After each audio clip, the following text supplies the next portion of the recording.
जय सिद्ध स्वामी जी। आज जो प्रसंग पर आम जावाई चाहूचे तार गौरचंद्रिका किसी नदे सीधा सड़क प्रसंग उपरको आसवाई चाहूँगी। आपणकर एमती समस्या नहीं जार समाधान नहीं, किंतु जदि एमती एक समस्या अच्छी जार समाधान नहीं तार समस्या नहीं। ठीक से भली आमर प्रत्येक प्रश्नर उत्तर अच्छे, किंतु एमती भी प्रश्न अच्छी जार उत्तर किछि नाही। ताकू आपणकर गोटे अच्छी जमीती कुकुड़ा आग ना अंडा आग, ये एक समाहित असमाहित प्रश्न। ये गोटे प्रश्न किंतु असमाहित। आमर आहरी एमती अनेक गुड़े प्रश्न रही जार आम उत्तर किछि खोजिले पाइबा नाही, किंतु प्रश्न तो उंकी मार सेमती आम खोजी हवा। आज प्रसंग सेमती रही जे सृष्टि मन में उठिला झड़, सृष्टि बड़ ना स्रष्टा बड़, कथारे पड़ा बाजी। सब गोटे प्रश्न आसे जे सृष्टि बड़ ना स्रष्टा बड़। आम अनेक कहती जे सृष्टिकर्ता जे सी निश्चय बड़, किंतु आपर छोट छोट गप रही। मुझे खाली अति संक्षेप कहवाई चाहूँगी जे बाप पुओ भितर जदि आम देखा आम कह बापा सृष्टिकर्ता तेणुक से बड़ हे, पुओ सान हम। किंतु ताकू जदि आम उल्टे देकी प्रश्न करवा जिते गालीलियो उद्भावक हो पारे, वैज्ञानिक हो पारे, बापा तो हो पार नथिले, ताले सेठी सृष्टि बड़ होती ना स्रष्टा बड़ होती। यही अनेक असमाहित प्रश्न रही। आज जो प्रश्न अच्छी जे सृष्टि रे ईश्वर अच्छंती ना नहीं, ईश्वर स्थिति को लेकिन प्रश्न आवाहमान कालू चली। आपको नहीं आमर दुई गोष्ठी तैयारी हो जाइए, गोटे नास्तिक गोटे आस्तिक। अति संक्षेप तार संज्ञा कहुपे जो मैंने ईश्वर को विश्वास न करती, ईश्वर को स्थिति को अमान्य करती, आम तांको नास्तिक बोली कही था। आउ जो मैंने आस्तिक रहिले से माने ईश्वर को ऊपर विश्वास रखि थांती। मो विचार रे आस्तिक को आम तीन भाग विभक्त कर। गोटे दल गोष्ठी रही से डरिकी मानि जाती जे ईश्वर अच्छा शुणी न मानिले काले ईश्वर किसी क्षति करेंगे, तेणुक से ईश्वर को मानि जाती। आउ केतक शुणा कथा पर विश्वास कर पकाती, से शुणी दे थांती जे ईश्वर अच्छा तेणुक आम मानि नवा। ये जमी गोटे परंपरागत भाव में मानि नियंती। आउ केतक ईश्वर संबंध में चर्चा करी, गभीर भाव चर्चा करी किसी अनुभव करछंती, जोंपई सेमाने मध्य कहती जे ईश्वर को स्थिति निश्चय अच्छी। तेणु ये आस्तिक और नास्तिक आंक भितर जो प्रश्न को नहीं द्वंद्व सृष्टि होती तार समाधान प्रकृत में आम साधारण भाव में कहीं करिपरिबा नहीं। ये एक असमाहित प्रश्न होकर रही। जो मैंने कहते जे ईश्वर नाहांती तार ठोस प्रमाण से किसी दे पारिबे नहीं। आउ जो मैंने कहते जे ईश्वर अच्छंती, ईश्वर सर्वविद्यमान सर्वज्ञात, तांको मध्य आम प्रमाण करने चाहिए प्रमाणित तो करिपरिबा नहीं। खाली केते गुड़िए लॉजिकल द्वारा आम ताकू साब्यस्त करने चेष्टा करिबा। जदि आम प्रश्न पचारिबा जे आम तो ईश्वर को कहीं देखी नाहंती, ताले ईश्वर अच्छंती बोली आम मानिबा केमिति? जे ईश्वर नाहंती बोली आम निश्चय से आम कहीपर आम ईश्वर को देखी नाहंती, आम शुणा कथा पर केते विश्वास करिपरिबा? आमर अच्छी जे जहाँ न देखिब दुई नयने परते न जीव गुरु वचने। ये गोटे प्रश्न आमर आसुची जे मु मोर बापा को देखी, मो बुढ़ा बापा को मध्य मु देखी, किंतु मो बुढ़ा बापा बापा तांको मु देखी नाही। ता अर्थ आम कहीपर कि जे मो बापांकर बुढ़ा बापा कहीं नथिले कि मो बुढ़ा बापांकर बापा कहीं नथिले बोली। ये गोटे प्रश्न। आउ गोटे हूँ देखिए गोटे विद्युत तार जो संजोग प्रभावित होता भितर विद्युत प्रवाह घटू थाए। आम साधारण आखिरे देखिले जापर नहीं, केवल टेस्टर मारे आम जाना जे तादे विद्युत प्रवाह घटुची। जदि खाली तार टे पड़ी आम कह ना ता भितर विद्युत नहीं, ଯଦି ହାତ ମାରିବା ଜାଣିପାରିବା। ତେଣୁ ଆମେ ବିଦ୍ୟୁତକୁ ଦେଖିପାରୁନାହାନ୍ତି ବୋଲି ଆମେ କହିପାରିବା ନାହିଁ ଯେ ତା ଭିତରେ ବିଦ୍ୟୁତ ପ୍ରବାହ ଘଟୁନାହିଁ ବୋଲି।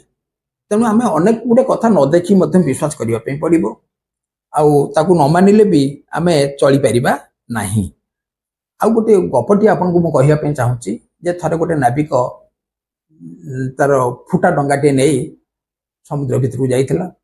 ତାକୁ ସମସ୍ତେ ମନା କରୁଛନ୍ତି ଯେ ଆରେ ଏଇ ଯୋଉ ଫୁଟା ଡଙ୍ଗାଟା ନେଇକି ଯାଉଛୁ ତା ଦେହରେ କାହିଁକି କେତେବେଳେ ମରିମୁରା ଯିବି। ସେ କହିଲେ ନା ଦେଖ ମୋର ତ ଭଗବାନ ଅଛନ୍ତି, ତେଣୁ ମୋର କିଛି କ୍ଷତି ହବ ନାହିଁ। କିନ୍ତୁ କିଛି ବାଟ ଯିବା ପରେ ତା ଡଙ୍ଗା ଭିତରେ ପାଣି ପଶି ଯାଇଛି ଏବଂ ସେ ଡଙ୍ଗାଟା ବୁଡ଼ିବାକୁ ବସିଛି। ଠିକ ଯେତେବେଳେ ବୁଡ଼ିବା ପାଇଁ ଇଏ କିନ୍ତୁ ଈଶ୍ୱରଙ୍କୁ ଡାକୁଛି, ହେ ପ୍ରଭୁ ମତେ ବଞ୍ଚେଇ ଦିଅ, ମତେ ବଞ୍ଚେଇ ଦିଅ। ସେଇ ସମୟରେ ଗୋଟେ ଜାହାଜ ବାଲା ଜାହାଜଟେ ଯାଉଥିଲା, ସେ ଜାହାଜରେ ଥିବା ଲୋକମାନେ ତାକୁ ଡାକିଛନ୍ତି, ହେ ତୁ ପଳେଇ ଆସ ଭିତରକୁ ନହେଲେ ମରିଯିବୁ। କିନ୍ତୁ ସେ କହିଲା ନା ମୋର ତ ଈଶ୍ୱର ଅଛନ୍ତି, ଭଗବାନ ଅଛନ୍ତି, ମତେ କିଏ ମାରିବ। ସେ ଆଉ ଆସିଲା ନାହିଁ ଏବଂ ଡଙ୍ଗାଟି ବୁଡ଼ିଗଲା, ସେ ମୃତ୍ୟୁବରଣ କଲା। ଯେତେବେଳେ ଯାଇକି ସ୍ୱର୍ଗରେ ପହଞ୍ଚିଛି ସେ ଯାଇକି ବିଷ୍ଣୁଙ୍କୁ ଦେଖା କରିଛି।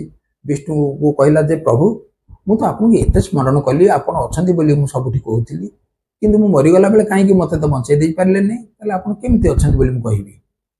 ସେଠୁ ବିଷ୍ଣୁ ତାକୁ କହିଲେ ଆରେ ଯୋଉ ଜାହାଜରେ ଲୋକମାନେ ଡାକୁଥିଲେ ସେ ଜାହାଜଟା କଣ ତୋ ବୋପା ପଠେଇଥିଲା। ତାହେଲେ ଏଇ କଥାରୁ ଦେଖନ୍ତୁ ଆମେ ଯେତେ ଯାହା କାମ କରୁଛେ ସବୁ ପଛରେ ସୃଷ୍ଟିକର୍ତ୍ତା ଆମକୁ ଯୋଗାଇ ଦେଇଛନ୍ତି, କିନ୍ତୁ ଆମେ ପରୋକ୍ଷ ଭାବରେ ତାକୁ ଅନୁଭବ କରିପାରନ୍ତି ନାହିଁ। ଆମେ ଭାବନ୍ତି ହଁ ଏମିତି ଚାଲିଛି, କିନ୍ତୁ ସବୁଗୁଡ଼ିକ ଆମେ ହାଲକା ଭାବରେ ନେଲେ ହବନି। ମୁଁ ଆଉ ଗୋଟେ ଗପ କହିବା ପାଇଁ ଚାହିଁବି ଯେ ଥରେ ଗୋଟେ 70-80 ବର୍ଷର ଲୋକ ତାର ଅକ୍ସିଜେନର ଅଭାବ ପଡ଼ିଲା, ସେ ଡାକ୍ତର ପାଖକୁ ଯାଇଥିଲା। ଡାକ୍ତର ସେଠୁ ଅକ୍ସିଜେନ ସିଲିଣ୍ଡରରୁ ଅକ୍ସିଜେନ ଦେଇଥିଲେ ଏବଂ 24 ଘଣ୍ଟା ଅକ୍ସିଜେନ ଚାଲିଲା ପରେ ସେ ସୁସ୍ଥ ଅନୁଭବ କଲେ। ତାପରେ ତାଙ୍କର ସରିଗଲା ପରେ ସେ ଡାକ୍ତରଙ୍କୁ ପଚାରିଛି ଯେ ଡାକ୍ତର ମୁଁ ଆପଣଙ୍କୁ ଏ ବାବଦରେ କେତେ ପଇସା ଦେବା ପାଇଁ ପଡ଼ିବ। ଡାକ୍ତର କହିଲେ ନା 5,000 ଟଙ୍କା ଦେଲେ ହବ। ସେଠୁ ସେ ବୁଢ଼ା ହସିଲେ, କହିଲେ ଯାହା ହଉ ମତେ ଆପଣ 24 ଘଣ୍ଟା ପାଇଁ ଅକ୍ସିଜେନ ଯୋଗାଇ ଦେଇ 5,000 ଟଙ୍କା ଡିମାଣ୍ଡ କଲେ, କିନ୍ତୁ ମୁଁ 80 ବର୍ଷ କାଳ ଭିତରେ କେତେ ଅକ୍ସିଜେନ ଆ ଭିତରେ ଗ୍ରହଣ କରିଥିବି, କାହିଁ କେହି ତ ଟଙ୍କାଟେ ନେଇନି। ତାହେଲେ ଏଇ ଯୋଉ ସୃଷ୍ଟିକର୍ତ୍ତା ଯୋଉ ଦେଇଛନ୍ତି ସେ ତାର ପାଉଣା ମଧ୍ୟ ମାଗି ନାହାନ୍ତି, କିନ୍ତୁ ଆମେ ବୁଝିପାରୁନାହାନ୍ତି ଯେ ଆକୁ କିଏ ଜଣେ ଯୋଗଉଛି ବୋଲି। ତେଣୁ ଈଶ୍ୱରଙ୍କର ସ୍ଥିତିକୁ ନେଇ ଏମିତି ଅନେକ ପ୍ରଶ୍ନ, କିନ୍ତୁ ଆମେ ଯଦି ଅନୁଭବ କରିବା ଭାବକୁ ନିକଟ ଅଭାବକୁ ଦୂର, ଯଦି ଆପଣ ଭାବ ଲଗେଇବେ ତା ବିଷୟରେ ଗଭୀର ଭାବରେ ଚିନ୍ତା କରିବେ, ନିଶ୍ଚୟ ଆପଣ ଈଶ୍ୱରଙ୍କ ସ୍ଥିତିକୁ ଅନୁଭବ କରିପାରିବେ। ଏ ସମ୍ବନ୍ଧରେ ଗୋଟେ ଥରେ ମହାତ୍ମା ଗାନ୍ଧୀଙ୍କ ସହିତ ଜଣେ ଯୁବକଙ୍କର ଯୁକ୍ତି ହେଇଥିଲା। ମହାତ୍ମା ଗାନ୍ଧୀଙ୍କର କହିବା କଥା ଯେ ସୃଷ୍ଟିକର୍ତ୍ତା ଈଶ୍ୱର ବିଦ୍ୟମାନ ଅଛନ୍ତି, କିନ୍ତୁ ସେ ଯୁବକ କହିଲେ ନା ଈଶ୍ୱର ନାହାନ୍ତି। ସେଠୁ କହିଲେ ଆରେ ଏ ଯୋଉ ଗଛଟିଏ କିଏ ତିଆରି କରିଛି। ସେଠୁ ଯୁବକ ଜଣ ପଚାରିଲେ ଯେ ଯୋଉ ଚେୟାରଟା ତିଆରି କରିଛି ଆପଣଙ୍କର ଈଶ୍ୱର ତ ଆସି କରିଦେଇନି। ମହାତ୍ମା ଗାନ୍ଧୀ କଣ ଉତ୍ତର ଦେବେ। ସେ ତ ମାନେ ଆକୁ ଗାଡୁଆ ଯୁକ୍ତି ବୋଲି କୁହାଯାଇପାରେ। ମହାତ୍ମା ଗାନ୍ଧୀ ତାକୁ ପଚାରିଲେ ଆରେ ତୁ ଯୋଉ ଚେୟାରଟା ସିନା ତିଆରି କରିଦେଲୁ, ତା କାଠ ବା ଯୋଉ ଗଛଟା କିଏ ଦେଇଥିଲା ତତେ। ତେଣୁ ଆମେ ଏଇ କ୍ଷେତ୍ରରେ ଚେୟାର କଥାଟାକୁ ଭାବି ନେଇଗଲେ ଯେ ଗୋଟେ ମଣିଷକୃତ ଜିନିଷ ଆମେ କରିପାରିଛେ, କିନ୍ତୁ ତା ମୂଳ କଥାଟାକୁ ଯିଏ ତିଆରି କରିଛନ୍ତି ତାଙ୍କ କଥାକୁ ଆମେ ଭୁଲି ଯାଇଛେ। ତେଣୁ ପ୍ରତ୍ୟେକ କ୍ଷେତ୍ରରେ ଯଦି ଆମେ ଗଭୀର ଭାବରେ ଚିନ୍ତା କରିବା ତେବେ ଆମେ ଅନୁଭବ କରିବା ଯେ ଈଶ୍ୱର ସର୍ବବିଦ୍ୟମାନ ଅଛନ୍ତି। ଆଉ ଗୋଟେ ଅତି ସାଧାରଣ କଥା, ଆମେ ସକାଳୁ ଉଠିବା ଠାରୁ ଶୋଇବା ପର୍ଯ୍ୟନ୍ତ ବା ଶୋଇବା ଭିତରେ ମଧ୍ୟ ଯେଉଁ ଶ୍ୱାସକ୍ରିୟା କରୁଛନ୍ତି, ଆମେ ଯେଉଁ ପ୍ରଶ୍ୱାସରେ ବାୟୁ ଗ୍ରହଣ କରୁଛନ୍ତି, ସେ ଯେଉଁ ବାୟୁକୁ ଆମେ କେହି ଦେଖି ନାହାନ୍ତି, କିନ୍ତୁ ଆମ ଜୀବନ ନାବକୁ ଚଲେଇବା ପାଇଁ ହେଲେ ସେ ବାୟୁ ପ୍ରବାହ ନିଶ୍ଚିନ୍ତ ଭାବରେ ଦରକାର। ତାକୁ ଆମେ ତ ଦେଖି ନାହାନ୍ତି ବାୟୁକୁ, ତାହେଲେ ଆମେ କହିବା କି ପୃଥିବୀରେ ବାୟୁ ନାହିଁ ବୋଲି। ତେଣୁ କିଛି ନ ଦେଖିକି ଯେ ଆମେ ବିଶ୍ୱାସ ନ କରିବା ଏ କଥାକୁ ମଧ୍ୟ ଆମେ କହିପାରିବାନି। ଯେମିତି ଆପଣଙ୍କର ଦେଖନ୍ତୁ ଚନ୍ଦ୍ରପୃଷ୍ଠରେ ମାନବ ଯୋଉ ପହଞ୍ଚି ସାରିଲେଣି, ଆମେ କଣ ସମସ୍ତେ ଯାଇ ଦେଖିଛେ କି ଚନ୍ଦ୍ରରେ ଯାଇକି ମଣିଷ ପହଞ୍ଚିଛନ୍ତି ବୋଲି, କିନ୍ତୁ ତାକୁ ଆମେ ବିଶ୍ୱାସ କରୁଛେ। ଏମିତି ଅନେକ ଗୁଡ଼ିଏ କଥା ରହିଛି, ତାକୁ ଆମେ ଶୁଣିକି ବା ନ ଦେଖିକି ମଧ୍ୟ ବିଶ୍ୱାସ କରିବା ପାଇଁ ପଡ଼ିବ। ଆଉ ଗୋଟେ କଥା ହେଉଛି ଯେମିତି ଆପଣ ଗୋଟେ ଫୁଲ ଗଛଟିଏ ଲଗେଇଦେଲେ, ଆମେ କହୁଛେ ଯେ ଫୁଲ ଗଛଟେ ଲଗେଇଦେଲି, ପାଣି ସାର ଦେଇଦେଲି, ସେ ତ ଫୁଲ ଫୁଟିଯିବ। କିନ୍ତୁ ପ୍ରକୃତରେ ଆମେ ଫୁଲ ଫୁଟେଇ ପାରିବା ନାହିଁ। କାରଣ ଫୁଲ ଫୁଟେଇବାର ଦାୟିତ୍ୱ ଆଉ ଜଣଙ୍କର ଅଛି, ସେ ହେଉଛନ୍ତି ସୃଷ୍ଟିକର୍ତ୍ତା ନିଜେ ଭଗବାନ।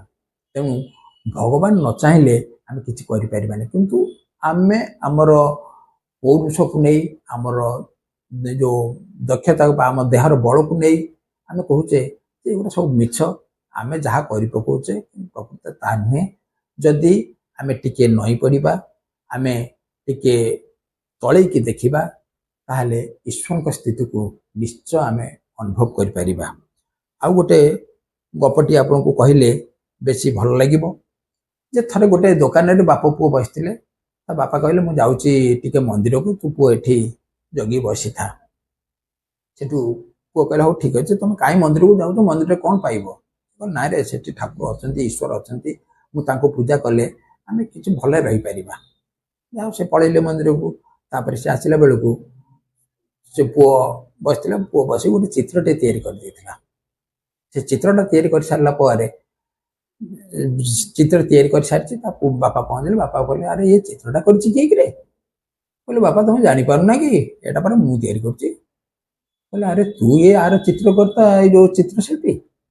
ତାହେଲେ ତୁ ଯଦି ଛୋଟିଆ ଚିତ୍ରଟିଏ କରିଛୁ, ତାକୁ ନେଇ କହୁଛୁ ଯେ ତାର ଜଣେ ଚିତ୍ରଶିଳ୍ପୀ ରହିଛନ୍ତି, ତାହେଲେ ପୃଥିବୀଟା ଏତେ ବଡ଼ ଚିତ୍ରଶାଳା, ଏତେ ବଡ଼ ଚିତ୍ର, ତମେ ଏତେ ପ୍ରକୃତିର ଏତେ ସବୁ ଲୋଭନୀୟ ଜିନିଷ ରହିଛି, ଏତେ ପ୍ରକୃତି ଶୋଭା ପାଉଛି, ତାହେଲେ ତା ଭିତରେ ତାର କ'ଣ ସୃଷ୍ଟିକର୍ତ୍ତା ଜଣେ କେହି ନାହିଁ?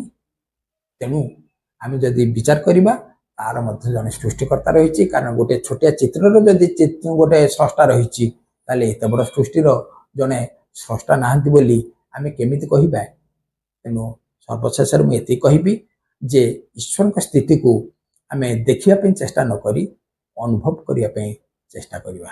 ଯଦି ଆମେ ଅନୁଭବ କରିପାରିବା, ତେବେ ଈଶ୍ୱର ଆମରି ଭିତରେ ରହିଛନ୍ତି। ଆମେ ଏଠି ସେଠି ଏଣେ ତେଣେ ଖୋଜି ବୁଲିବା ଦରକାର ନାହିଁ। ଠିକ କସ୍ତୁରୀ ମୃଗର କଥା ମୁଁ ସବୁବେଳେ କହେ ଯେ କସ୍ତୁରୀ ମୃଗର ନାଭିରେ କସ୍ତୁରୀ ଥାଏ, କିନ୍ତୁ ସେ ଜାଣିପାରେ ନାହିଁ ଯେ କସ୍ତୁରୀ କୋଉଠି ଅଛି, ମହକ ଏତେ କୋଉଠୁ ଆସୁଛି। ଆମ ଭିତରେ ମଧ୍ୟ ଈଶ୍ୱର ବିଦ୍ୟମାନ ଅଛନ୍ତି, କାରଣ ସେ ଜଡ଼ ଜୀବ ଜନ୍ତୁ ସବୁଠାରେ ରହିଛନ୍ତି। ଆପଣ ଦେଖୁଥିବେ ଯେ ହିନ୍ଦୁ ଶାସ୍ତ୍ରରେ କାହାଠି ଗୋଡ଼ ଟିକେ ବାଜିଗଲେ ଆମେ ବିଷ୍ଣୁ ବୋଲି କହୁଛେ। ତାର ଅର୍ଥ କ'ଣ? ନା ହେ ପ୍ରଭୁ, ହେ ସୃଷ୍ଟିକର୍ତ୍ତା, ଆପଣ ଆ ଭିତରେ ମଧ୍ୟ ବିଦ୍ୟମାନ ଅଛନ୍ତି। ତେଣୁ କେବଳ ନିଜର ବିଶ୍ୱାସ ଉପରେ ନିର୍ଭର କରେ। ବିଶ୍ୱାସ ମିଳେଇ ହରି ତର୍କେ ବହୁ ଦୂର। ତେଣୁ ଆମେ ସମସ୍ତେ ବିଶ୍ୱାସ କରିବା ଉଚିତ। ଯଦି ଆମେ ବିଶ୍ୱାସ କରିବା, ଆମେ ନିଶ୍ଚୟ ଈଶ୍ୱରଙ୍କର ନିକଟତର ହେଇପାରିବା। ସନ୍ଦେହ ନାହିଁ। ଜୟ ଜଗନ୍ନାଥ।